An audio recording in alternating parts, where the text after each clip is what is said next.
The restaurant emanated a warm, cozy atmosphere with soft jazz playing quietly in the background and just enough dim lighting to allow secrets to nestle comfortably in every corner. Lauren sat by the window, her fingers nervously tracing the edge of her wine glass. Across from her was Ben, a recent friend or perhaps something more, flashing that easy, confident grin that made her heart race. Tonight, Ben had brought her to this quiet, hidden gem in the city, the kind of place where she was sure no one she knew would wander in. She had spent extra time perfecting her makeup, double-checking every detail before meeting him. Lauren was well aware of the impact of a polished appearance. After a while, Ben excused himself, mentioning he'd be back in a few minutes. As she tucked a stray strand of hair behind her ear and patted her lips to ensure her lipstick stayed flawless, she noticed Ben had been gone a bit longer than expected. She brushed off the unease, chalking it up to her own nerves, but a slight chill crept along her spine. Then her phone vibrated softly, pulling her back from her thoughts.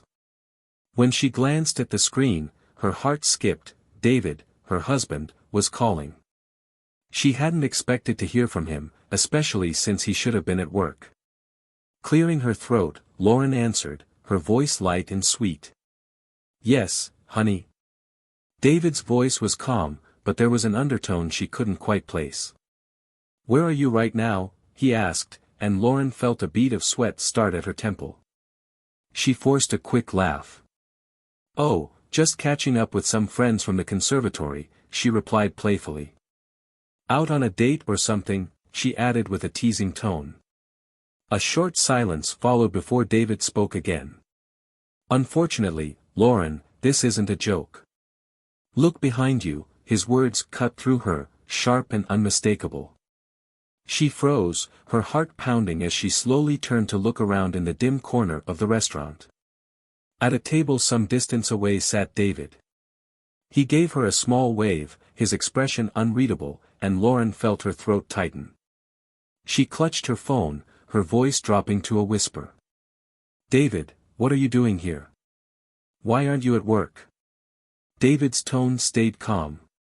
"Change of plans. I thought I'd stop for a bite to eat, but imagine my surprise when I saw my own wife here with another guy, looking pretty cozy." His words hit her like a shock, though his tone was measured. Her heart raced as she tried to think of something to say. "Wait, you've got this all wrong. You think I'm on a date? Well, what about you? I see you're sitting with that lovely woman over there." David chuckled softly. "That's Samantha, Lauren. My lawyer." Lauren felt her stomach drop as she scrambled for the right words, but she wasn't about to let David or his lawyer get the upper hand. She took a deep breath, squared her shoulders, and with a hint of a smile, made her way to their table. Her heels tapped softly against the floor as she approached and seated herself beside them, exuding all the calm she could muster. "Well, good evening," she said politely, offering Samantha a small nod. Samantha nodded back, her gaze steady and composed, though sharp. Wasting no time, Lauren turned to David, her voice still sweet but carrying a hint of defiance. "Honey, can you tell me what's going on here? Why are you out with a lawyer? Is there something serious you haven't shared with me?" David looked at her, a slight unreadable smile tugging at his lips. "Well, Lauren," he began slowly, "I guess you could say I'm in a bit of an unfortunate situation. It's embarrassing, honestly." He leaned back, glancing between her and Samantha, a shake of his head following. "I never thought I'd find myself sitting here with my lawyer, but here I am. And I'm just hoping I'm not being fitted for reindeer antlers this Christmas," he said, his voice steady but his gaze cold. Lauren felt a flash of heat rise to her cheeks, but she forced herself to keep a steady smile and light tone. "That sounds just terrible, sweetheart," she said, glancing at Samantha with a small laugh. "What do you think, Samantha? Imagine that your husband, who claims he's working the night shift, is actually sneaking around to spy on you. A tad paranoid, don't you think?" Samantha returned the smile, her expression calm and unreadable. "Oh, life has a way of tossing surprises at us, which is why I'm here to guide couples through challenging times like this. Lauren chuckled softly, though her heart was racing. So, a divorce lawyer, huh? Well, David, I wouldn't want you jumping to the wrong conclusions. It's just dinner with an old friend, that's all. She looked back at him, keeping her smile intact. A bit impulsive on your part, wouldn't you agree? David took his time sipping his drink, his eyes fixed on her.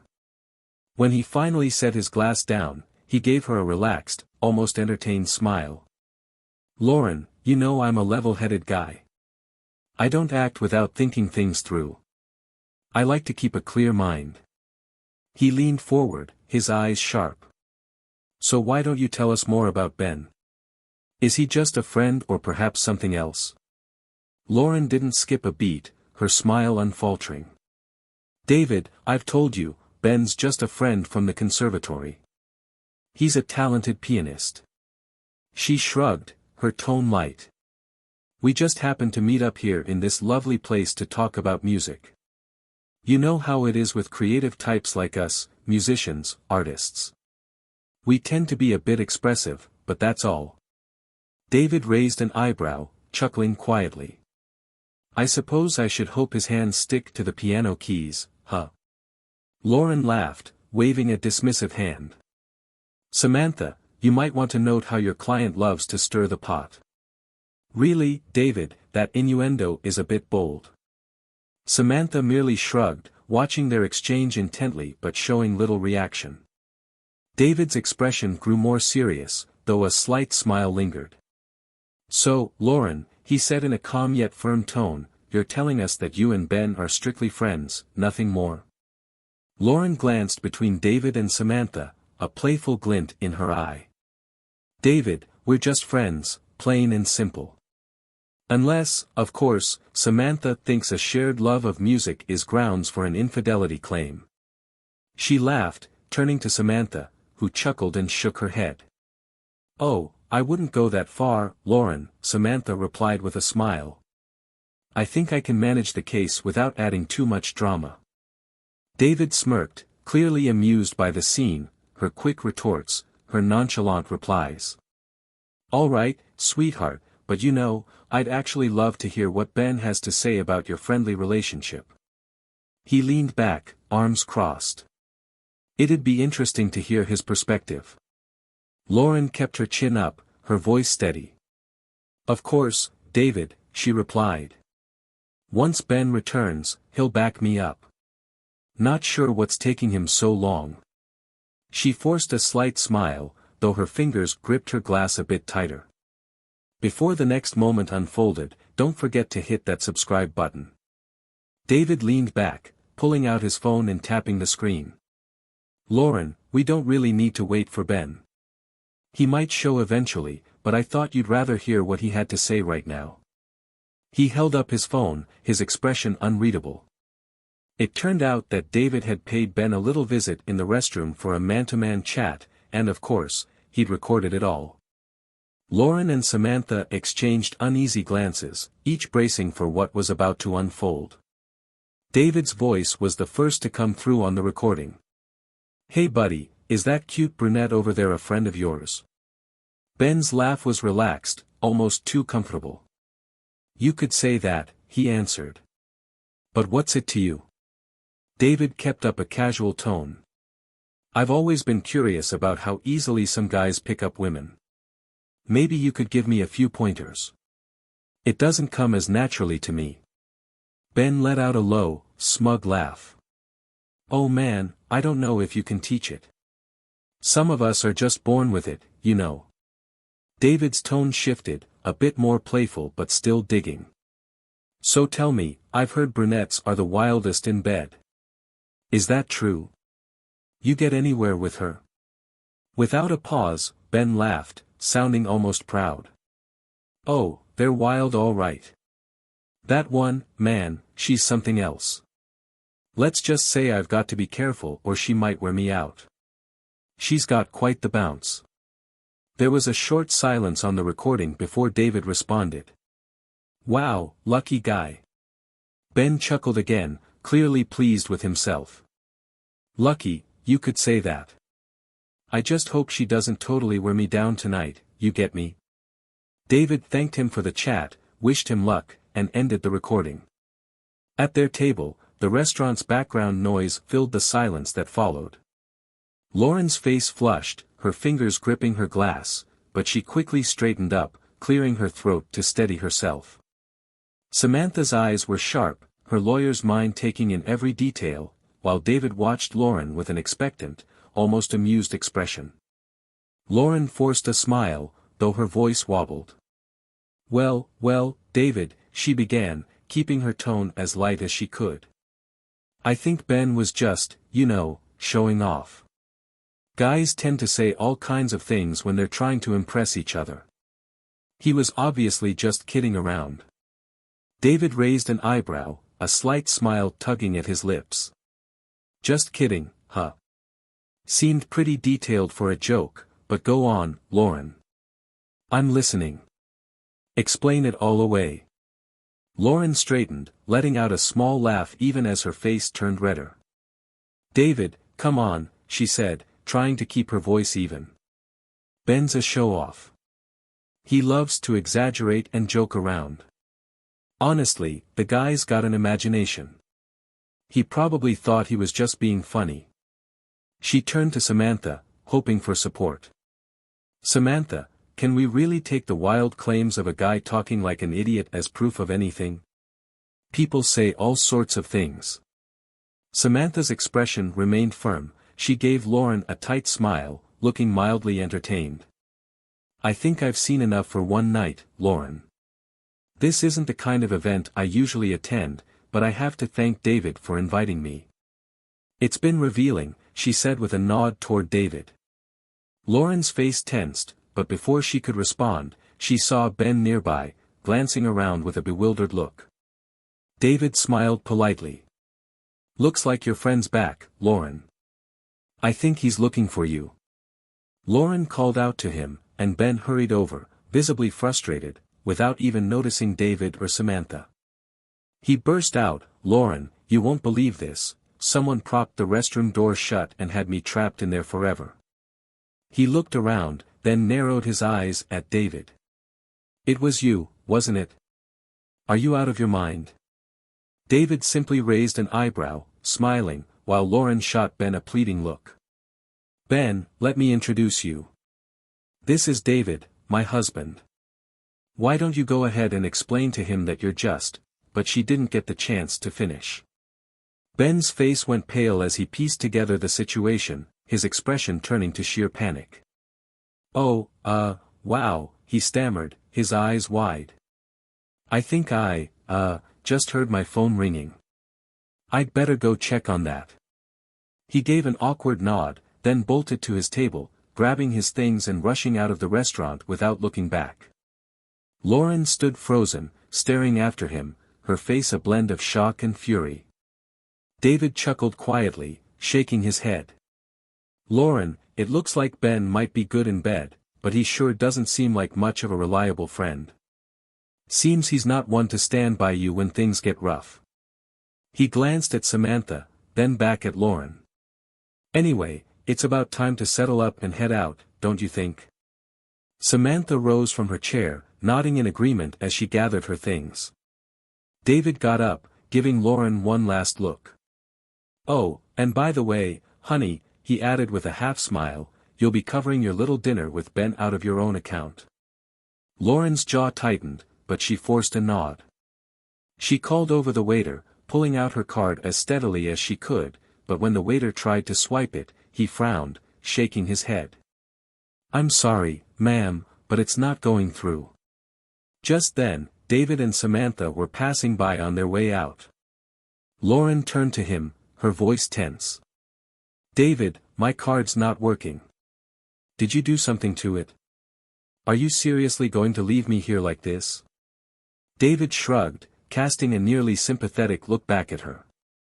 I didn't realize it'd be a problem, Lauren.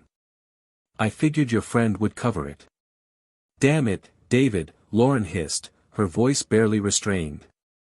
You're really going to leave me here without any way to pay? David's smile grew slightly. Come on, Lauren, you're a resourceful woman. I'm sure you'll figure something out. With that, he turned and walked out, Samantha beside him. As they exited, Samantha glanced at David. I'll have those papers ready by tomorrow morning. David nodded. Thanks, Samantha. He exhaled, ready to go home, leaving Lauren to deal with the bill and the fallout of her night. When David got home, the day's weight settled on him like a lead blanket. He wandered through the house, taking his time gathering a few essentials to toss into a suitcase. The day had been tougher than he'd anticipated, and though part of him wanted to pack up everything tonight, he decided it could wait until tomorrow. A few nights at his brother's sounded just about perfect. Barely an hour later, the front door swung open, and Lauren stormed in, her eyes blazing with frustration as she slammed her purse down and headed straight for him. David, what was that? You had to turn this whole thing into a cheap spectacle, bringing your lawyer along, setting me up like that. Do you even realize how humiliating it was? She fumed. You left me there without a way to pay. They almost made me wash dishes or scrub toilets. That's what they said. Thank goodness my friend Grace came through for me. David let out a laugh, a tight, tense laugh, a habit he fell into under stress, but it only seemed to add fuel to Lauren's anger. What's so funny? She demanded. David raised a hand, keeping his tone steady. Lauren, he started slowly, remind me, what instrument do you play? Lauren blinked, caught off guard by the question. What? What does that have to do with anything? You know I play the flute. David looked at her, a bitter smile twisting his mouth. Then maybe you should go find your friend and play his skin flute, he said with a mocking bow, his voice dripping with sarcasm. Might suit you better. And please, just leave me alone. Lauren's face crumpled, her fists tightening at her sides. David, damn you. Are you serious? You bring that woman, your lawyer, just to humiliate me, and now this? Do you really want a divorce? You're just going to throw everything away because of some silly comment from Ben? You're so petty. David felt a sharp ache in his chest. Lauren, he said softly, I did love you once, and maybe you loved me too. We had something great, but now, he shook his head, now it's pretty clear this means nothing to you. So yeah, I want a divorce because it looks like my wife prefers piano players. His words struck deep, and Lauren's face twisted in anger. Without a word, she grabbed her purse and flung it across the room, aiming it right at him. Go to hell, David. Stop insulting me. I don't deserve this, she yelled, her voice cracking. David's face tightened, his patience finally reaching its limit. He grabbed his sports bag, slung it over his shoulder, and gave her one last curt, polite nod. Without another word, he turned and walked out, leaving the house behind. The next morning, Lauren opened her door to find Samantha standing there, a thick stack of papers in hand.